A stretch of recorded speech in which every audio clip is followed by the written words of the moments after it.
all, welcome to Seeing Through Glass. Now, after what I admit may have felt like an eternity for some of you, I have finally bought my next daily, which means I have now sold this, my BMW X3 M40i, which I've had for nearly 2 years, done around 17,000 miles, and it's been pretty fantastic, but for many reasons, which I've explained in many previous videos, it's time to change things up.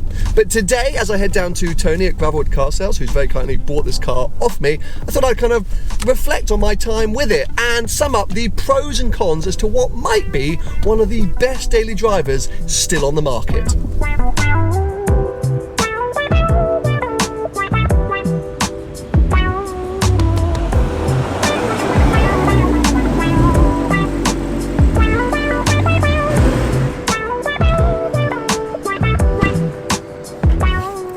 Now, I may have upset some of you by not cleaning this car for today's video shoot, but there are a couple of reasons as to why I haven't done that. Firstly, it's well and truly my daily. Show me somebody with a constantly clean daily, and I'll show you someone with some serious OCD issues. One time there was this really dirty car parked in front of the building, so I washed it. And 6 others. There you are. So I mean, it's just, I just use it day in, day out, and it gets grubby and mucky.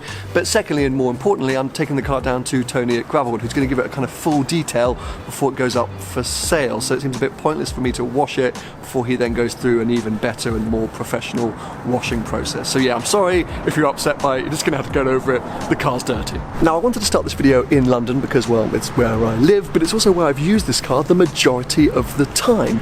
Now, I'm sure you could give me 1,000 reasons as to why an SUV is pointless in the city, and I'm sure I'd agree with a lot of those points, but one of the biggest things that's nice about the X3 is it's not that big. Whilst it feels spacious and comfy inside, even here on the narrow streets of London, it feels kind of, well, nimble, dare I say it, and whilst I've lumped in at a fairly big and wide parking space right now, it's kind of easy to manoeuvre and park even in tighter spots. And to kind of perfectly demonstrate that, even if you were to consider the next size up in the BMW range, an X5, as you can see here in this relatively regular parking bay, I'm just inside or maybe on the white line, whilst the X5 does start to stick out. And whilst it may seem fairly insignificant here, trust me, some of the tighter, smaller spaces are in and around London. It's been a big plus point for me personally with the X3. But if these points I'm making are making you concerned that the X3 is actually not going to be big enough for you and maybe your family, maybe you don't live in a city centre, manoeuvrability and things like that aren't important, don't be worried, because oh my god, you can fit so much stuff in an X3. For some reason, I'm always trying to fit loads of stuff in this car. So I've always said I feel the need for a relatively big daily driver, whether it's camera gear or Twiggy's dog cage or suitcases or boxes. I'm just always putting stuff in this car, and recently, even when we were moving flat, this thing was way more practical than the Defender 90 that Alexander's Prestige very kindly lent me recently. It's kind of using it like a van. You lay the seats down flat and you just keep throwing stuff in. So yes, do not be concerned, because size and practicality, both big plus points for the X3. Thank you very much. Thank you. Have a good day. All right.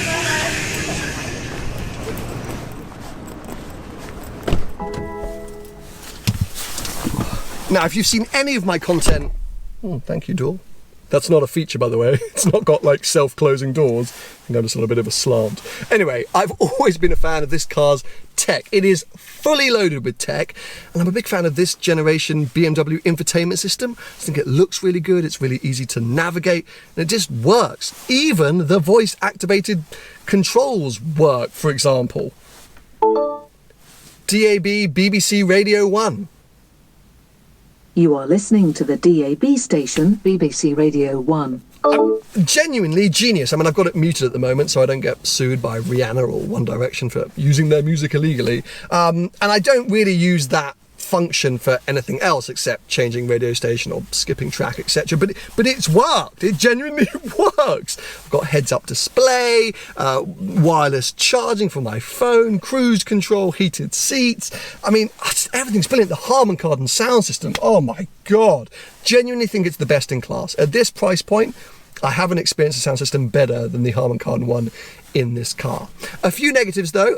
Apple CarPlay. This car does have wireless Apple CarPlay, which again, brilliant, but for some reason the display is only half of the screen. I've got this lovely big touch screen up on the main sort of dashboard, but yeah, whenever I use CarPlay, it kind of shrinks to to be half the screen. I hope that's not a setting, because I've had it like that for 2 years, and it'd be really frustrating if someone's like, oh, just change it here. And maybe in later production years they updated that. This is a 2019 car, so yeah, I don't know, this has always just kind of slightly bugged me. And then one thing which I can't decide is a positive or a negative is the amount of actual physical buttons in this cabin. Now, I like a physical button because when I'm driving, I like to actually touch things rather than have to sort of look at touch screens, but it does date the cabin slightly, and we'll come back to this later because it's an important factor. So yeah, as I say, I can't decide. I often bang on about the fact that I prefer a physical button, but there are so many of them in here, and I'm a bit like, oh, maybe it is starting to look a little bit old now.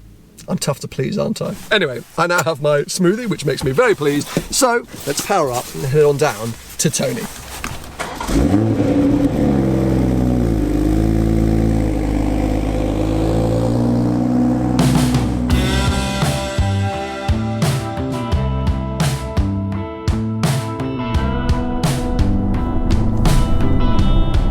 Now, when I haven't been driving this car in and around London, I've been out here on big roads, motorways, dual carriageways, etc., going to and from video shoots or meetings or whatever it might be. Basically, it's doing the boring miles. But this car is such a good car to do boring miles in. It's a fantastic cruiser.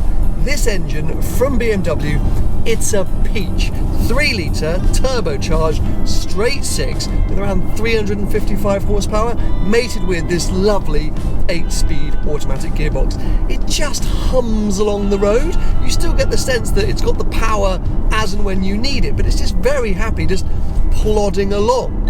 Fuel economy is not fantastic. I think I do regularly average 25 mpg. It's not bad, and heck, if you're buying a car with a big engine like this, you've got to be prepared for not the most fantastic fuel economy. So if you're frugal when it comes to your fuel usage, maybe the M40D would be a better choice for you. But yeah, it's definitely never been something I've been massively concerned by.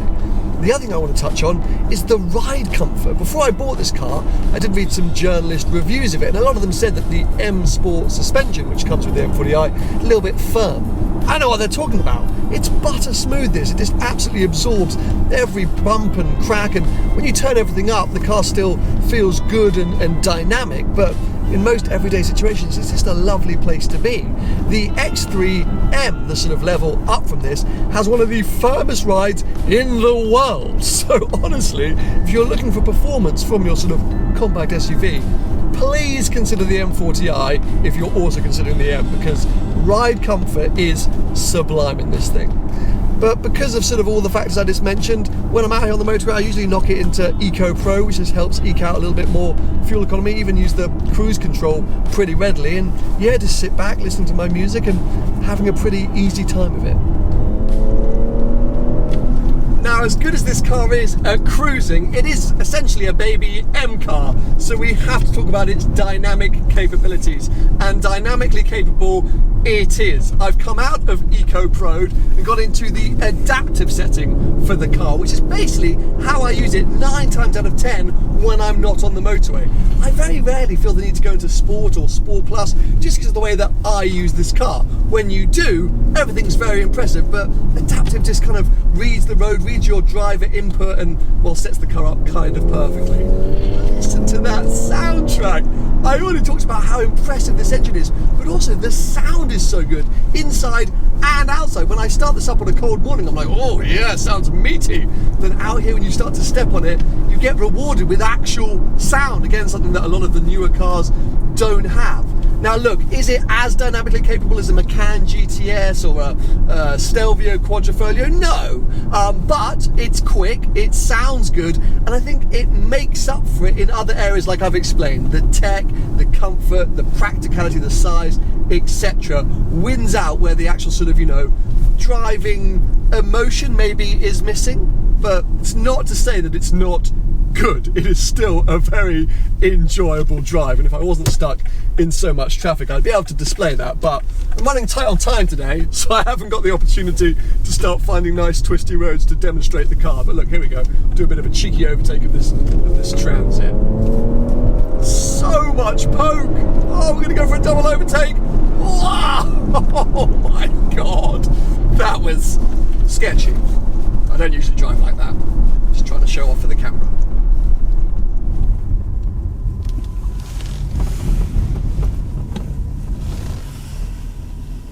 Now, I've realised at this point it's kind of all been positive about this car, so a couple of quick cons. Firstly, the tyre pressure monitoring system is the most sensitive system I've ever experienced on a car. Every 2 seconds, you may have noticed it today, the alert's going boom, your tyre pressures are low, even when they're not, so that's very annoying. And then on top of that, I feel like I've replaced the tyres on this car about 16 times because for some reason they pick up slow punctures every other month. I don't know what it is, maybe I'm just living in an area full of nails, but it's been a sort of weird trait of this car that it's just had so many slow punctures. Now, it runs on the run flat tyres, which means you can keep going for quite a considerable amount of time, but either way I have had to change them fairly often, and that has annoyed me. So yes, tyres and tyre pressures are a frustrating thing. And then finally, this is a bit of a weird one, I keep the keys to this car in my pocket. Now, I can open the rear tailgate with the key, that's no surprise, but for some reason, maybe I'm wearing too tight a jean, when I sit down or I'll just be messing around in the house or at work, I'll open the rear tailgate whilst the car's outside without knowing. So I'll go downstairs and the car will just be there with the tailgate up, and I had no idea that I opened it. I don't know if that's because the range from the key to the car is very long or what, but yeah, something just to be aware of. If you're getting this and you keep your keys in your jean pocket, just make sure you're not accidentally opening the rear tailgate. Hello, hello. Hello there. Oh, you look very lonely in here. Oh, the boys are out. Just got to the workshop. I cleaned it for you. Where's the other key?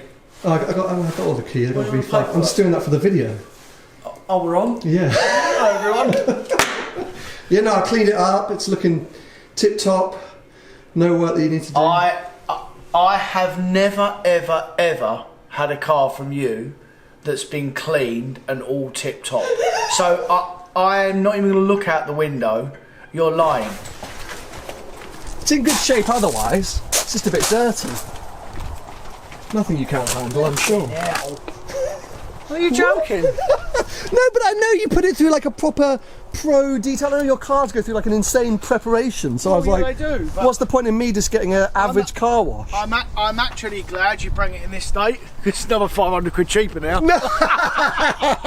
You wish. We'd already agreed the numbers, don't even try it. No, it's lovely, mate. Thank you I'll very be much. sad to see you go. No, well, thank you. I'll be sad to see you go. It's been a trusty steed. You put some tyres on it, haven't you? Yeah, it's had loads of times. I just explained to people because of those bloody slow punctures it kept getting. So a bit of insight for you lot, that from a motor dealer point of view, this is how we check a car in.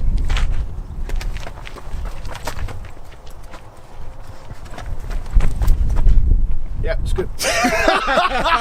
A thorough inspection, thank God. So all we care about is there any chips on the windscreen, are the tyres all good, and is there any marks on the bodywork? It's all good, that's good enough for me. The rest of it you can figure out. Yep. Okay, well, glad you're taking that on. Means I can hide all the constant issues I had. Is there known problems? No, it's been absolutely fine. I was just saying the tyre pressure monitoring system on these cars is an absolute hell. It just, I've got all the right pressures and it goes boom, boom. Yeah. So a bit oversensitive. But no, it's been amazing, this thing. But I think for me, it's very much a personal reason that I'm departing with it, because just time to move on. But also, I think the design language has never quite worked for me, because we speak about this on the podcast. BMW, Mercedes, Audi, they reinvent the design of their cars so often. Yeah, they do. This suddenly looks like the old model, because there's a facelift now. It doesn't have the same, the latest BMW design language. But that is what happens, mate. I mean, it's been out 3 or 4 years now, so it's about right. It's and as good as it is, it's just I've never been like, oh, I've never walked up to it and gone, oh, look at it, what a thing, and it's just very good. And I know that's your favourite type of car, 2 Series Active Tourer. I know, but I personally need something that just I'm trying to think. I mean, even just that Abarth just grabs me a bit more like, oh. Really? I need that. So. And what about your new car? Has that got that? Definitely got that. Have you told him you got a new car? Yeah, I've told them I got a new car. I haven't told them anything else. I don't trust you. Anyway, if you're interested in this fantastic specimen, Tony will have it listed on his website because he has very kindly purchased it from me. It is a nice car, actually. It's a very nice. What else? Have you got anything else nice knocking around? Yeah, all inside with the big stuff. Oh, okay. I mean, it's what is that? A GT? That's GTI. That's nice. But that's the old shape. Yeah, there's a couple of A35s knocking about. There's an RS3 over there, but most of the big stuff's inside. So yes, sad to see it go. No one more sadder than Vicky, my wife, who's been obsessed with this thing and is furious that I'm selling it.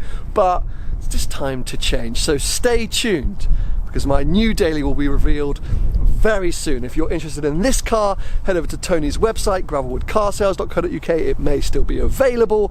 I hope you've enjoyed this kind of summary, this kind of quick recap. Give it a thumbs up if you have. Stay subscribed for plenty more videos to come.